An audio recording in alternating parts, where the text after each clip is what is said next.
I'm with Bill Danko, and Bill, welcome to today's show. Thank you, Alan. So, Bill, you've done quite a bit in your life of bringing us educated into understanding wealth creation, how to hold on, how to build it. But before we get into that, can you give us the background of what brought you up to where you are today? What inspired you to do the books? And I'm sure the listeners will appreciate it. Yeah, it's well, the simple answer is a lot of hard work. That's what got me here.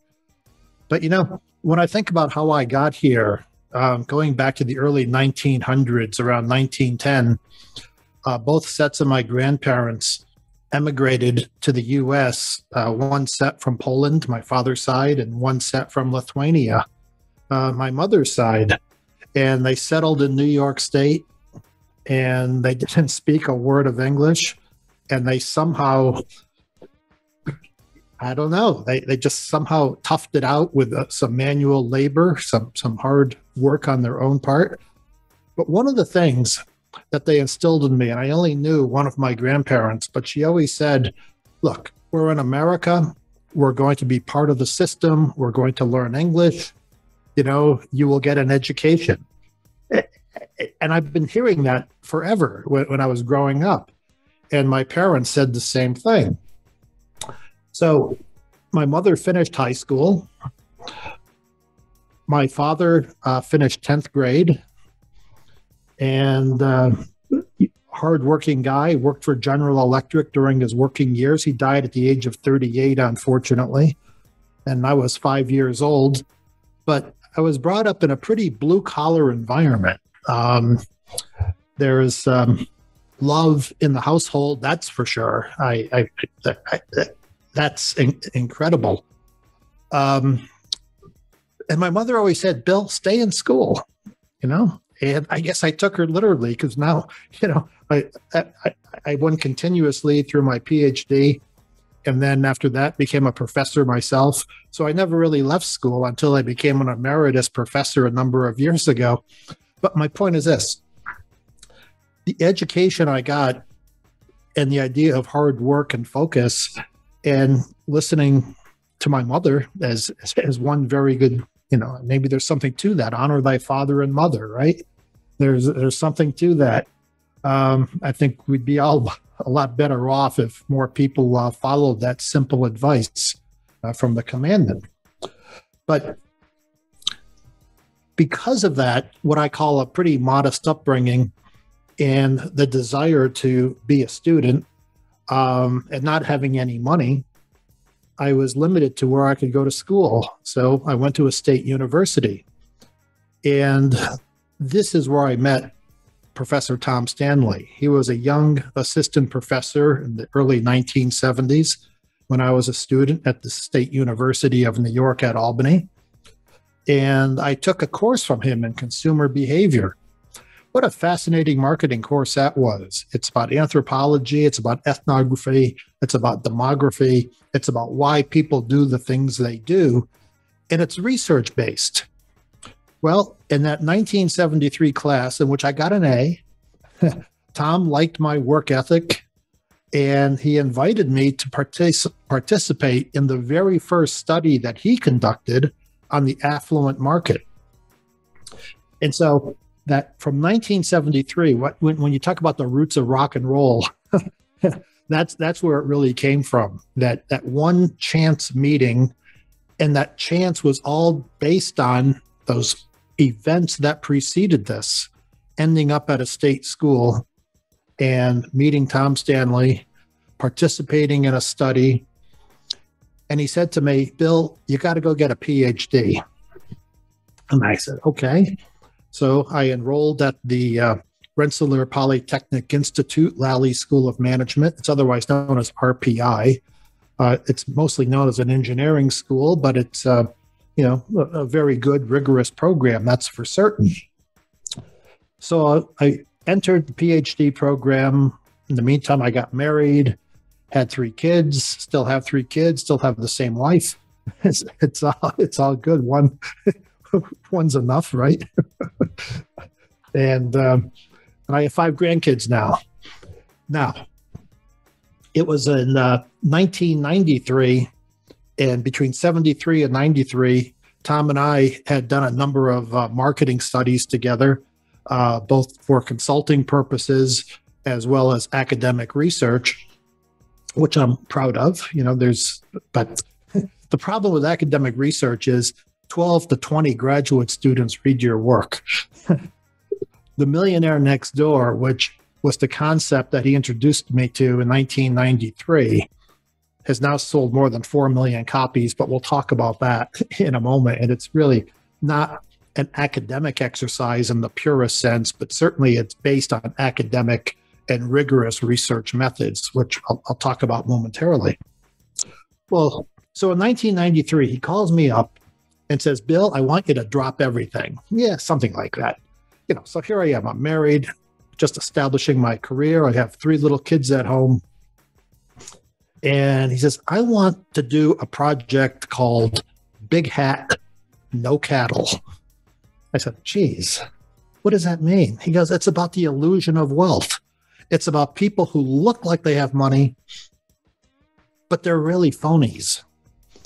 And it's about people who we can't imagine have a lot of wealth because they don't look the part, but have a lot of substance. They have a lot of cattle. So the Big Hat, No Cattle, that was the running title of the book. And then over the next 3 years, until 1996, before it got published, we put together the draft, did the research.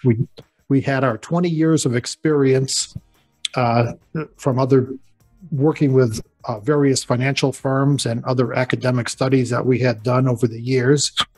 And of course, we had access to IRS data, Census Bureau data, and our own paper and pencil questionnaires. And we did a meta-analysis of all this and looked at what are some of the common characteristics that we really want to investigate further. And so we put together a unifying questionnaire and launched it. And importantly, and again, this gets to, I think, the integrity of the research that Tom wanted to do. He says, we're not going to ask for a sponsor. We're going to fund this ourselves. I said, oh, great. So here I am, a young assistant professor with little kids and all that. He had some little kids too, a little older than mine. But he says, we're going to do it ourselves so we can say we're not beholden to anybody. And that was important, very important, because we were able to map our own destiny on this. We had what is called convergent validity. That is, we had numerous sources of truth that we were investigating, and we had our hypotheses, and we came up with some really neat findings that really became, well, in retrospect, I don't like to use the word earth-shattering, but when you look at some of the initial reviews and say, wow, astounding, this changed my life. And I suppose it did change a lot of people's lives. I mean, it changed my life, that's for certain. I mean, it sold 4 million copies so far, and it's still selling, okay? It's really a runaway bestseller. It was a New York Times bestseller for 3 consecutive years. Wow, it's been wonderful. It's been wonderful. But that's how it all came about. And, we can certainly talk about some of the elements of what we found, but that's how I got to that level, which I'd call, the 1996. And then when the book was launched, and then there were some other issues that I had to deal with, I was represented by some very prestigious speaking firms and had gigs all over the country and all over the world, for that matter. I was still teaching, still doing the research. But in 1996, my mother had a major stroke. Okay, so why am I telling you this? Well, she was the primary caregiver to my quadriplegic brother. And she could no longer care for him.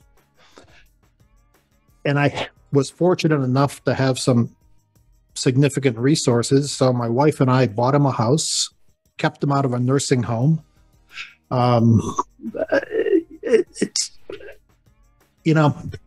Sometimes a nursing home is the only place a person can go. I understand that. But if you have the ability to keep somebody out of a nursing home and keep them in their own environment and provide care, it's worth it. It's worth it. Okay. And so kept them at home. In fact, I still have the house. It's now a rental unit, which is wonderful, but it's all wheelchair accessible, and I'm keeping it. Zero entry bathroom, very wide doors, everything is one floor. And because I might need it one day, who knows? Because just like that, things can change. And once you realize that, you just know that it can change, and you just prepare for it in that sense. Well, so the problem with keeping somebody at home is hiring aides to work with you. It's not really a career for an aide, it's a job. And there's a lot of no-shows for a lot of different reasons. They have their own personal issues they're dealing with, like their car doesn't work, they have childcare issues, they have all sorts of issues they're dealing with. And so to make life easy, every Friday, Saturday, and Sunday, or most every Friday, Saturday, and Sunday, I was my brother's personal aide.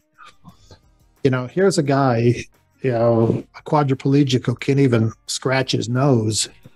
And so you got to feed him, bathe him, dress him, and everything, but and talk with him, be a friend, be a brother, be a companion. And at that time I said, I used to drive a Mercedes Benz, and I said, look, this is nuts. I got to buy a wheelchair van. I traded in the Mercedes, bought a wheelchair van, got the best parking spaces. It's great. But you do what you got to do. And when you, in fact, the new book, Richer Than a Millionaire, is dedicated to my brother, Tony, because he is richer than a millionaire. And we'll talk about that as well. Okay. So for nearly 20 years, I was able to be his, weekend aide, and with him to the very last day of his life. It's something I would never trade. It's inconvenient. I'm not going to say it wasn't, but the point is, you got to keep it in perspective. No, I agree. Your upbringing, from grandparents immigrating to your dad dying at an early age, nothing was handed to you. Then also the passing of your mom, you received the stewardship of helping your brother. Right. I think it all gave perspective. And so when you went out and did the Millionaire Next Door that launched the book with Dr. Stanley, why do you feel it was so successful? People have written books on wealth generation in the past, but what would you attribute the success of this book? Yeah. A couple of things. One, that convergent validity idea of we had survey research, and we just didn't have our own opinion as to what you ought to do. We had the actual empirical evidence as to what the wealth builders did do. And so, for example, one of the classics, and I haven't used this anecdote lately, but it's absolutely true. When we were interviewing a group of decamillionaires, and this was for a private bank, and we had the pâtés and the fine wines and all the gourmet food that anyone would want. And in walks the guy wearing a kind of a shabby brown suit that kind of smelled funny. He was in the fuel oil business, but he was worth $10 million. And we go up to him and say, "Sir, may I offer you a glass of Bordeaux 70? And he looks at me and says, "Son, there are two kinds of beer that I drink, Free and Budweiser." Okay. And so this idea of, the millionaire wearing the gold Rolex and driving the Porsche or some high-end car, there are some people who do that. In fact, we find repeatedly in our empirical studies that for every wealthy person who can actually afford one of these luxury items, there are 4 to 5 others buying the same item because they want to look wealthy. Well, you can either look wealthy or be wealthy. One of the pieces of evidence, and it's included in the Richer Than a Millionaire, but we have a graph, and we ask people, what is your current net worth? And the follow-up question is, how much do you think you need in order to feel wealthy? So if you have $500,000 net worth now, you feel you need $2.5 million based on the surveys. If you have $2.5 million, you think you need $5 million to feel wealthy. If you have $5 million, you think you need $8 million. Well, you can see it decreases a little bit the more you have. But when you realize the median net worth in the United States right now is $120,000. Okay? To be in the top 10% of the distribution, $1.5 million will put you there. So when people say they need more than they have right now when they're already a millionaire, they're just in fantasy land. I mean, they have this saying, they have this goal of saying, but if I had more money, then I could buy more things. I could have a bigger house. Well, the way the millionaire next door has done it doesn't think that way. They think in the way of saying, look, I have an enterprise I'm trying to grow. This is my baby. I'm trying to nurture it. And money is a byproduct from the good works that I do. And so, it's telling when we in the Millionaire Next Door, we have a chart that looks at those who have inherited their wealth versus those who have earned their wealth, and we look at a number of consumer items such as jewelry, clothing, housing, cars. And we ask, how much did you pay for your last, whatever that was, your last wristwatch, your last house, your last car? And we do the contrast and compare between those who have inherited their wealth versus those who have earned it on their own. And just with a statistical test, a t-test in this case, a test of means, we look at systematically those who have inherited their money tend to be looser in their spending habits, and those who have earned it tend to be more frugal and more directed in saying, wait a minute, this is money that I earned. Do I really need that second pair of shoes or another? You can have a second pair. Do I need another pair after you've had multiple pairs of shoes? There are people who have, multiple wristwatches. How many wristwatches does one need? 2 maximum, right? 2 wrists. Okay. Look, the point is, when you look at how in the reality of 80% of the millionaires in the US right now are first generation millionaires, we understand because most never inherited anything. They understood that frugality and hard work and perseverance is really one of the ways of building wealth. And you make money as the byproduct. This goes back to that 1957 essay from Earl Nightingale called The Strangest Secret. And in that essay, he says, most people have it all wrong. He uses the metaphor of the person who says to the wood-burning stove, give me heat, then I will give you wood. He goes, wait a minute, it doesn't work that way. You have to put the wood in, stoke the flame, then you get the heat. In a similar way, you have to put the effort in, pay a lot of dues, do what you have to do, and then the rewards come because people want to buy what you're selling. And when you say, but the world owes this to me, yeah, you have it all wrong. The world owes you nothing, right? And it's all about those the reality of frugality and perseverance, and the idea of being a good steward of your resources are really become the central issues with the Millionaire Next Door. We always see difficulty and wealth transition from wealthy parents to children. What advice would you have for a wealthy parent about? Yeah. Yeah. You know what? Gee, a number of years ago, I was on the West Coast dealing with some software engineers' children. It was a luncheon. The parents brought their children, and it was about this intergenerational wealth thing based on the chapter in The Millionaire Next Door on economic outpatient care. It's about, what does it mean when a parent becomes overindulgent with a child? You're really dead in their senses.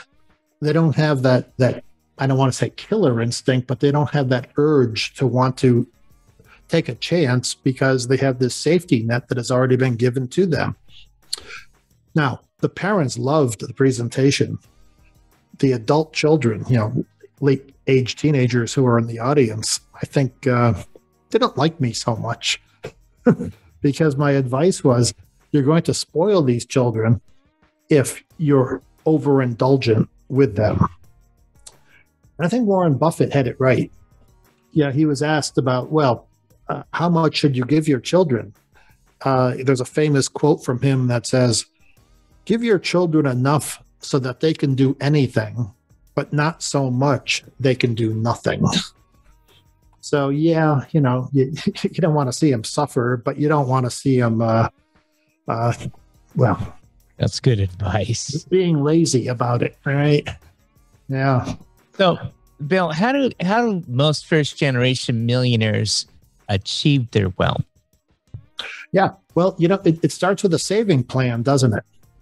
There's in 1985, Nobel Prize winner Franco Modigliani, Nobel Prize in economics. He won his prize for something called the life cycle of money. And it's about savings and dissavings, acquiring and disacquiring. And he basically says this, if I could summarize his research, he says, when you're young, you work for money. And when you're old, money works for you. And with that, we have the idea of compound interest. And if you start young with a systematic saving plan, and then you have those savings in a diversified portfolio, and I don't give investment advice, but a diversified portfolio is probably in your best interest, you're going to have greater compounding opportunities and this opportunity to retire on your own terms. It's not even necessarily about retiring. When I left the university, the provost of my school says, Bill, but you're too young to retire. And I told her, I said, look, I'm not retiring. I'm refocusing. I'm doing things on my own terms. I don't want to be confined to 15-week semesters where I have to be in a classroom at this time every week. That's just the way the business is. But after, 31 years that I was at the university, I said, wait a minute. I'm not getting any younger. There's a lot of other things I want to be doing. I still have friends at the university, and I still give a couple of lectures a year, that I'm invited to various classes, to talk about my research at various schools. So, I like it, but this is my new classroom. Alan, you're the new facilitator to my career. I appreciate that. I thank you. The balance between following dreams and making a living. Is there methodology behind that? Yeah. In fact, I think it's in the last chapter of Richer Than a Millionaire, but we used a phrase because there are so many young people who want to follow their dreams, and I get it. But what my colleague Rich Van Ness and I in Richer Than a Millionaire talk about is, follow your dreams, but don't forget to make a living. You really have, you can't ignore that idea that we live in a material world and cars cost money, rent costs money. You just got to understand, sometimes you got to do things you don't want to do. And I think that's one of the secrets of success of so many millionaires. They are the people who do the things that some people don't want to do. And they find this niche that they can develop and exploit. I mean, for example, I know this very prominent multi-millionaire, and he made his money. You would think, oh, he must be an investment banker, or he must be a surgeon. No, he owns, I don't know, probably over 1,000 storage units, and he collects rents, and he doesn't have to worry about evicting anybody, gets the rents. And if these people then default on their rent or skip town, he has an auction of their belongings that are inside the storage unit. I mean, yeah, that happens on occasion. But when you realize you could make a tremendous amount of money by doing things that are saying, oh, man, that is so déclassé, owning storage units. Come on, you're an educated person. Well, yeah, I'm educated. And I want to do things where I'm not likely to get sued because of housing laws and eviction issues. And so I have storage units, or people who own billboard companies. It's great. It's wow. Talk about passive income opportunities. When people get started, I met this guy in Tennessee who now has 40 rental units. And he manages them himself, and he has his children involved, and it's a family enterprise. I know many people use property managers, but he does it because he wants his kids to understand how to do drywall, painting, and dealing with people. Okay, and he says 40 is his upper limit, but he started off with a duplex. He says, "Wow, I got the person living next to me paying my mortgage," and that was the light in his head saying, this is what I'm going to do for a living. I'm going to be buying some houses that people would want to live in, as opposed to being a slumlord, and treat people with dignity, and get my children involved in the construction business, and it's a family enterprise. It's interesting that in life there's the individuals that aspire for wealth, and then the people that have the wealth. Sometimes they come forward and say, boy, we're just miserable. And is there a formula for what makes the millionaire miserable? Yeah, there really is. Well, one of the things that makes you miserable is when you bring it on yourself. Divorce is a big one. We have an attorney in our who advertises in this market that I'm in New York. And the advertisement says, marriage is grand, divorce is 20 grand. But you get the idea of proportions here. They can be a lot bigger than that.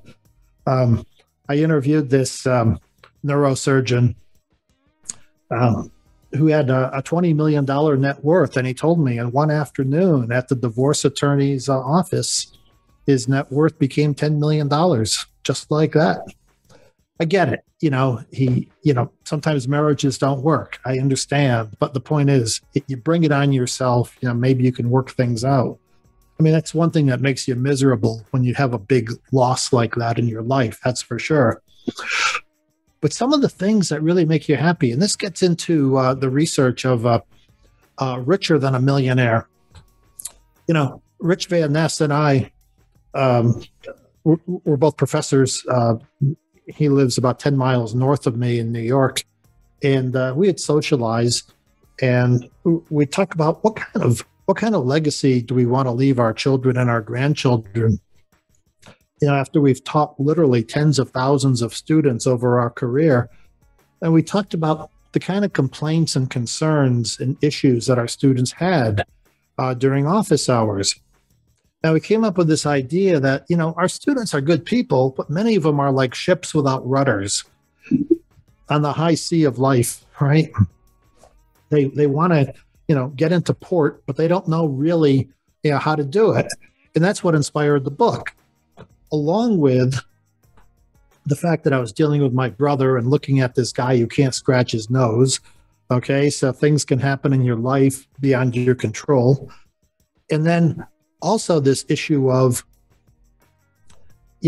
once you come in touch with your mortality and say, well, how many more incremental dollars does one need before you say, I have enough?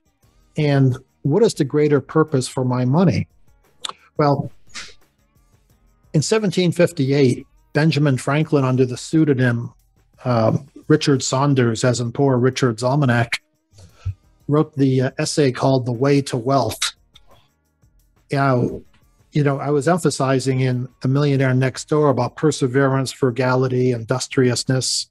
Well, one of the paragraphs in The Way to Wealth is, no matter how industrious and persevering and frugal you may be, it's all blasted without the blessing of heaven.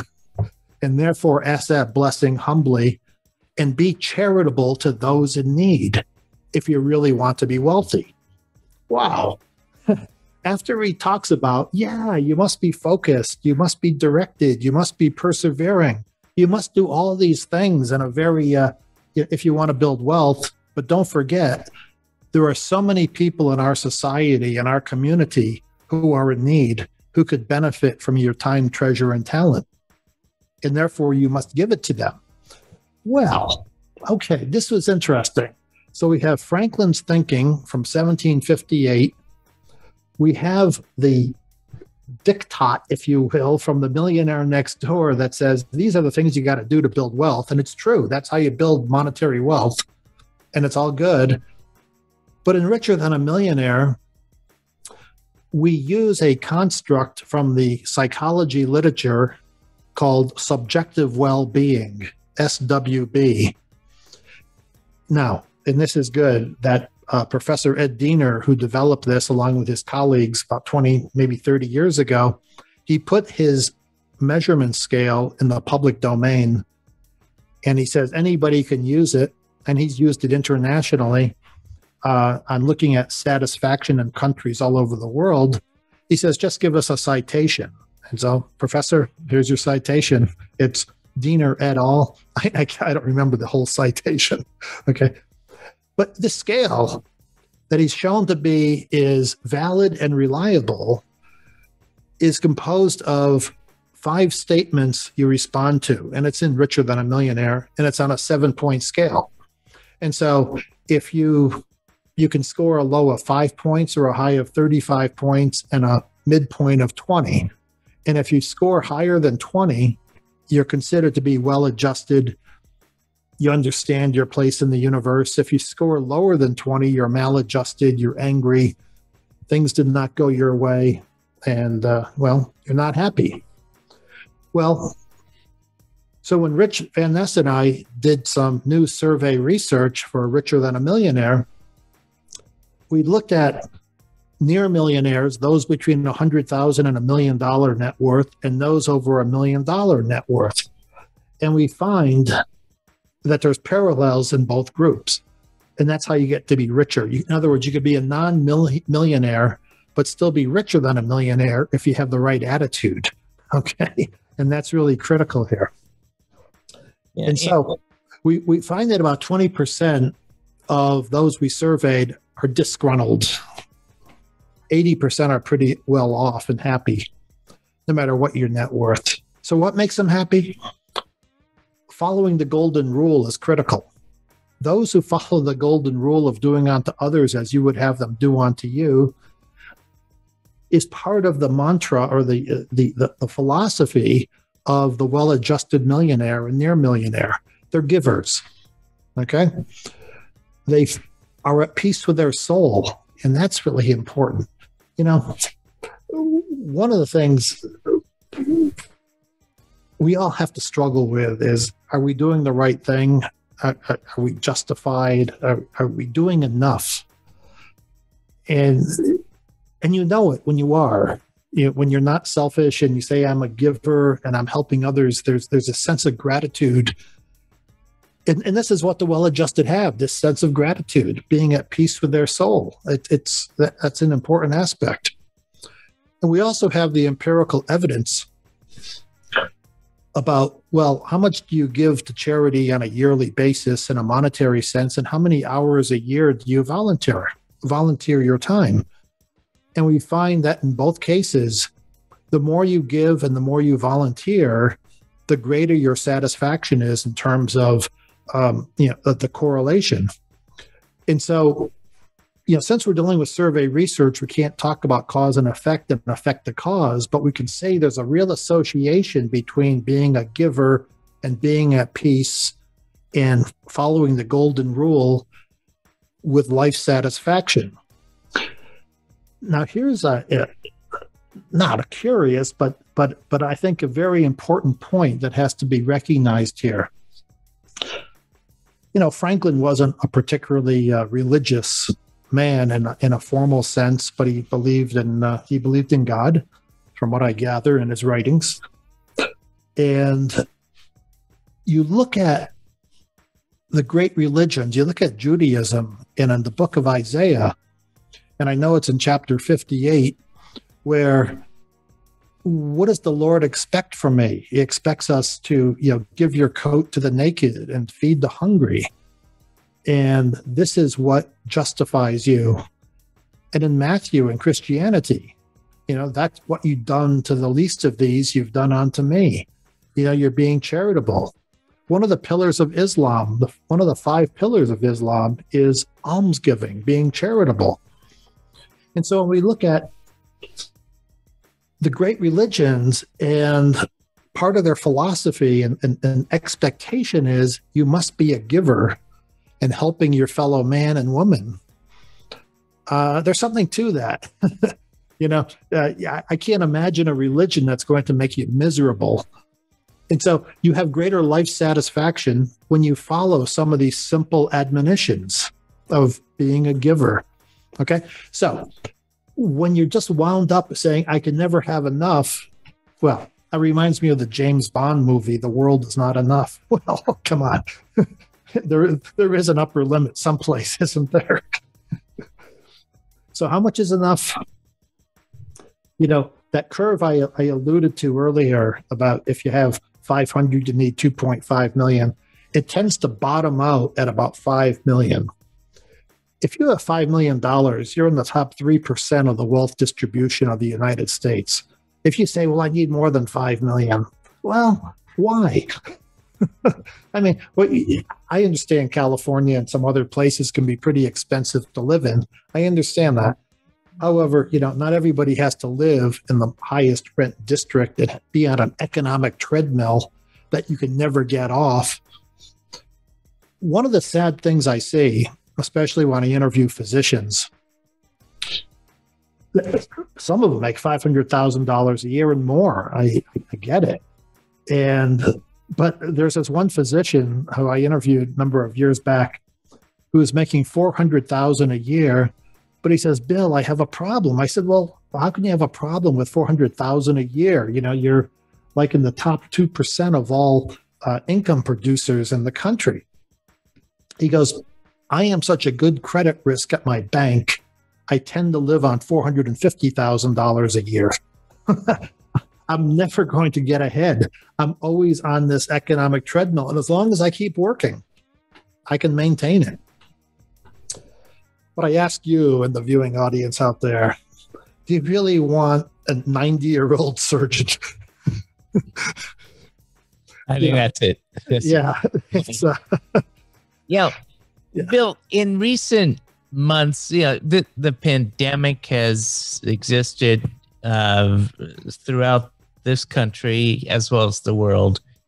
And there's been discussion about leveling off of wealth, universal income, wealth taxes, trying to, make the inequality equal.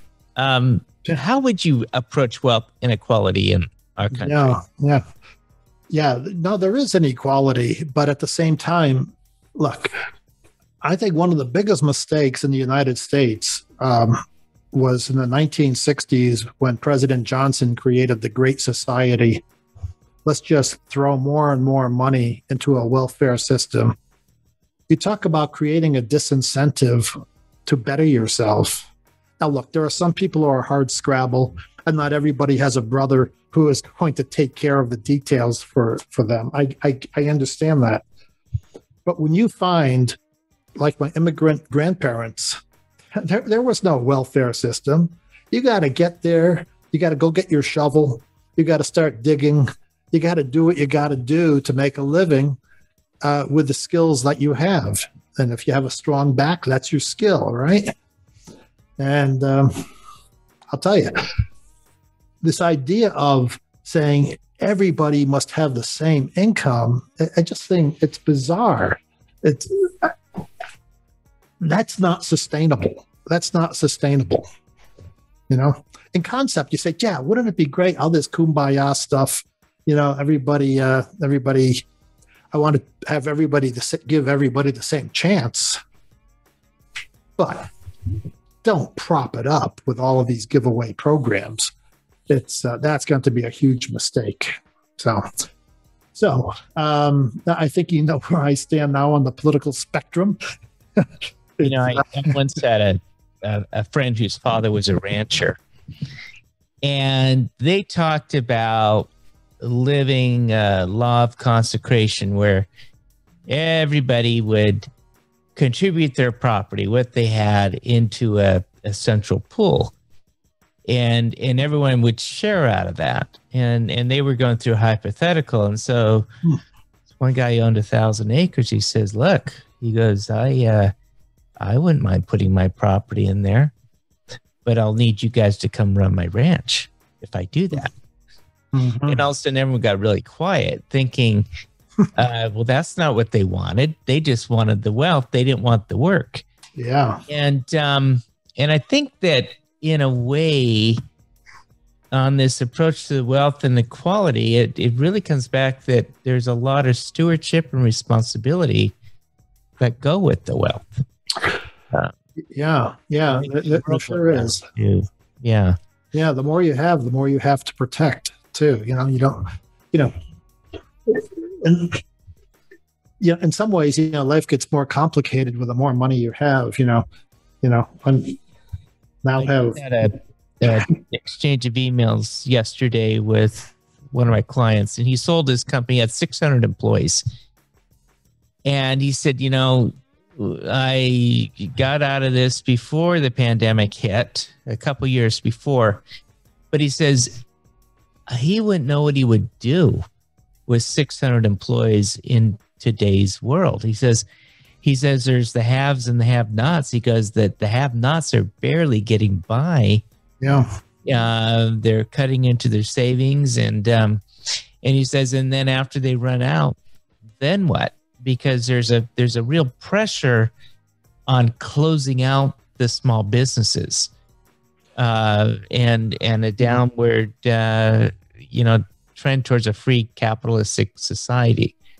So yeah, everybody can't be an entrepreneur either. You know, that's just not possible. I mean, it takes a lot of courage, but at the same time, there's a lot of rewards if it works. You know, boy, you know, it's been attributed to Thomas Jefferson, but I'm not sure. Maybe that's apocryphal. But there's a quote that says, the harder I work, the luckier I get. Maybe Jefferson said that, but anyway, it's a good quote saying there's really no substitute for getting out there and just doing it. And in fact, Benjamin Franklin, in that same 1758 essay, there's a phrase in there is no gain without pain. You know, you'd think Nike invented that slogan, but it was, you know, from 250 years ago. Franklin said there is no gain without pain. You know, there's a lot of stuff that you just don't like doing that has to be done. Why is it difficult for people to change their behavior? Yeah, boy, change is hard. And again, I gotta give Franklin credit for this, because what a genius.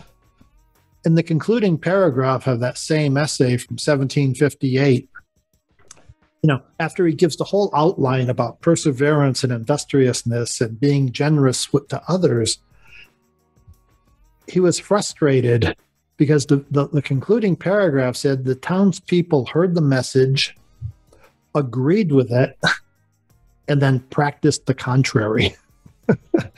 Change is hard. You know, it's hard, you know. As a bodybuilding coach I know says, look, I can't do your push-ups for you. you got to do it. You know, there's this personal responsibility, this personal initiative that has to be ingrained in you. So there's no substitute for that. Well, other than winning the lottery and marrying well. Okay, those two things can work. Well, Bill, it's been a pleasure to have you with us today and in talking about your story on how you came to write The Millionaire Next Door, and then the sequel book, Richer Than a Millionaire. You got to make sure that gets in there, right?